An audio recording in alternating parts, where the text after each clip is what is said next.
ప్రయాస ఏమవుతుంది? ప్రయాసపడే సులువుతత్వం ఉంటుంది ఆత్మీయ జీవితం. నేనేమై ఉన్నాను, అలాగనే మేము ప్రకటించుచున్నాము, అలాగనే మీరును విశ్వసించితిరి. మన విశ్వాసం కూడా ఉండాలి. మన జీవన యానంలో ఒక ప్రయాసం ఉంది అని అంటే దేవుని కొరకు. అందుకనే నీ సిలువనెత్తుకొని నీవు నన్ను వెంబడించాలి. నీ సిలువ అంటే సిలువ ఎత్తుకొని అంటే మెడలో సిలువ వేసుకోమని కాదు.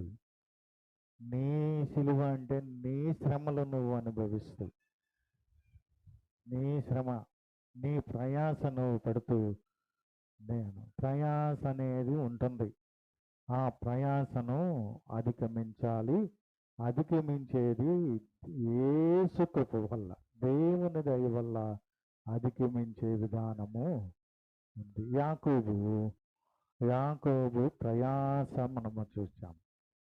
చివరకు దేవుడు నా ప్రయాసను, నా చేతుల కష్టమును చూచి ఉన్నాడు. యాకోబు ప్రయాస ఎవరు చూశాడు? దేవుడు చూచాడు. చూచి పోయిన రాత్రి నిన్ను గద్దించానని లాబాను గద్దించబడ్డాడు దేవుని చేత. నా ప్రియుణ్ణి, నా ఇజ్రాయేలుని నువ్వేమంటానికి లేదు, ఆయన్ని పోనివ్వు. ఆయన దేవుడు చెప్తేనే లాబాన్ దగ్గర నుంచి బయలుదేరింది. ఎక్కడికి వెళ్ళమన్నాడు? నువ్వు మరలా బయలుదేరి ఒక్క విషయం చెప్తాడు. 13వ వచనం చూడండి. ఎందుకు వెళ్ళమంటున్నాడు? నువ్వు ఎక్కడ స్తంభము మీద నూనె పోసితువో, ఎక్కడ నాకు మొక్కుబడి చేసితువో, ఆ బేతేలు దేవుడను నేను, నువ్వు లేచి ఈ దేశము నుండి బయలుదేరి నీవు పుట్టిన దేశమునకు తిరిగి వెళ్ళమని నాతో చెప్పాను. చూసావా? ఈయనకు ఒక మొక్కుబడి బ్యాలెన్స్ ఉంది.